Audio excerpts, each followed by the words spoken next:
Hello, how are you? I hope you're well. How's your September been? Is it getting chilly? I'm wearing a jumper. What is this madness? So, time for a little review, a little goal setting, all of that jazz. Let's talk about September.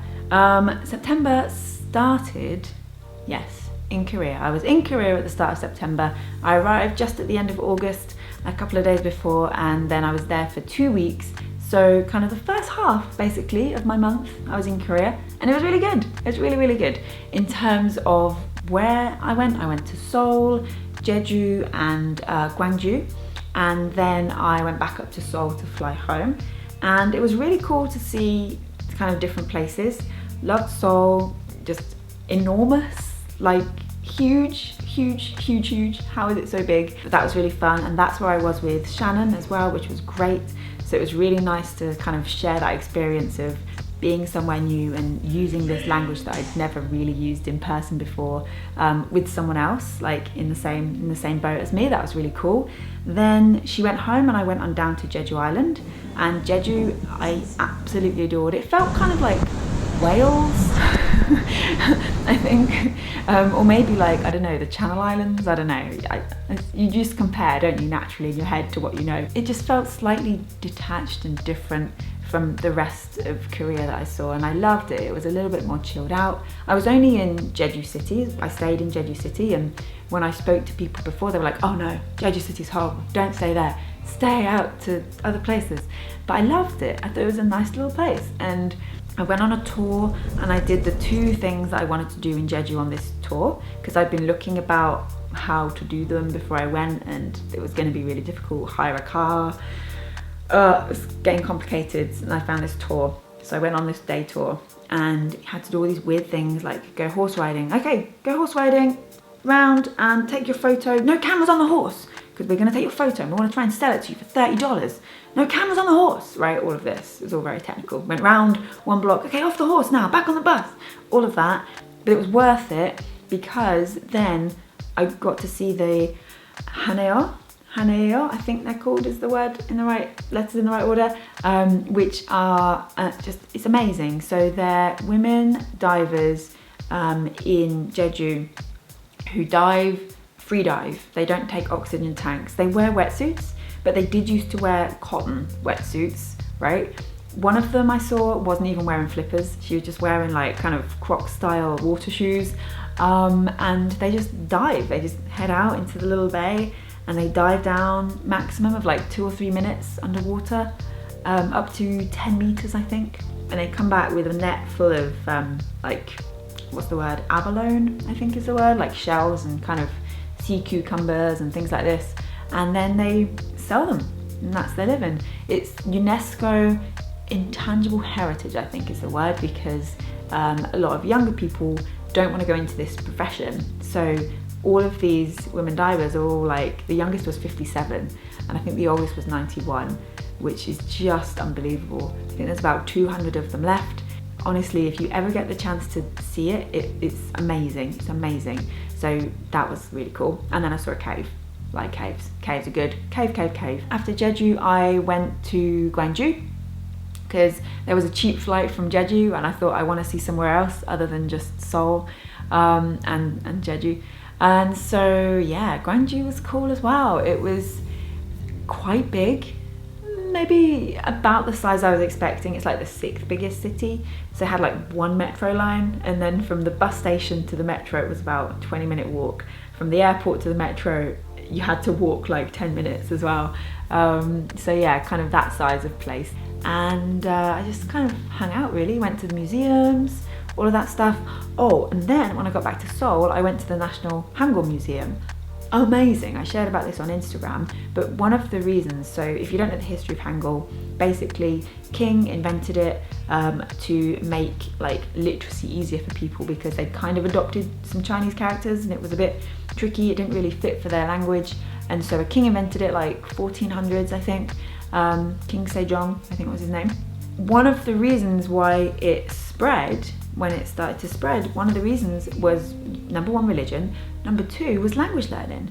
So there was all these books of examples of teaching Chinese and Japanese and Manchurian, I think is the word, of teaching these languages to Koreans and that was teaching through Hangul, and it was like, wow. One of the reasons this writing system survived was language learning. I thought that was really cool.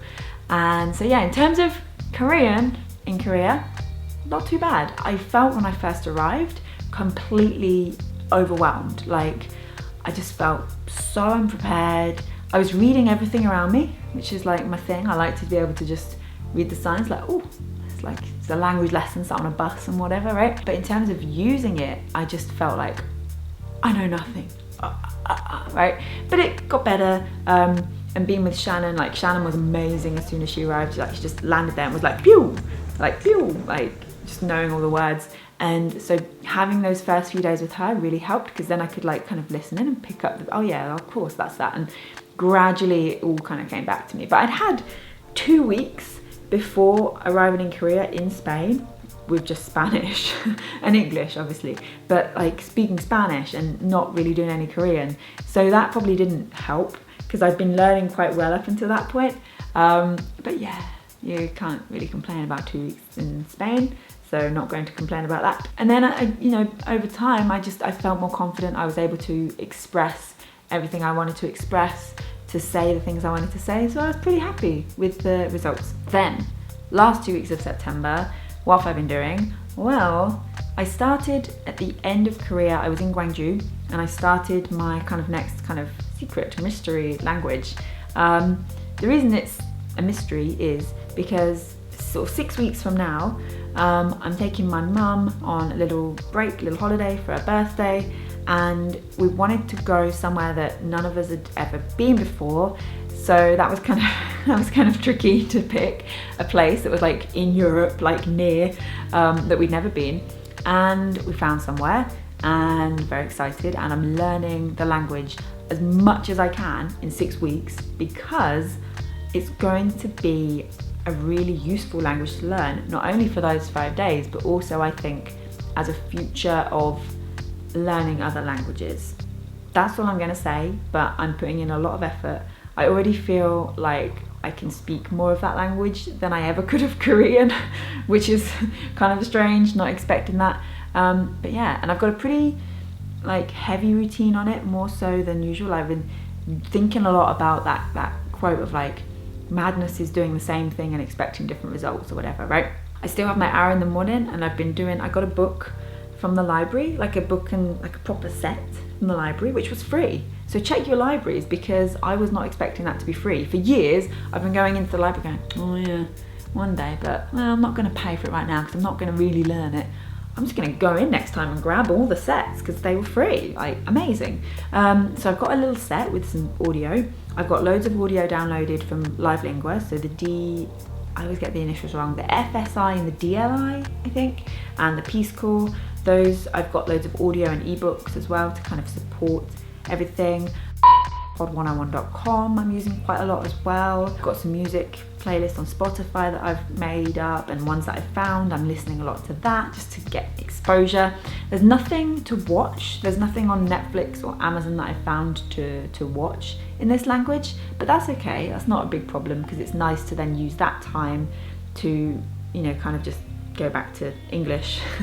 And then on top of that, lots of memorize. I'm using a little bit of Closemaster in there, but Closemaster is really good when you're a bit more advanced, but it's just, doesn't take long. But mostly lots of memorize to increase my vocab.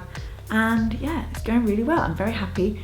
And I've got this month then of October looking forward to finish as much as I can, just to keep going on. And then we'll see how it all goes at the end of the month when we arrive in this mystery country. And then I can finally tell you where I'm going. So that's pretty much it from me, just to kind of update you this month for Clear the List. If you don't know what Clear the List is, it's a monthly blog post community where you can share your language goals. You can look back on the month before and share what went well, what didn't go well, how you're going to improve and change for the month coming forward. And you are more than welcome to join. Head on over to lindsaydoeslanguages.com. I'll put the link in the description below, and you can find out more about Clear the List. And also, you get your free monthly planner when you join my Little Language Library email list.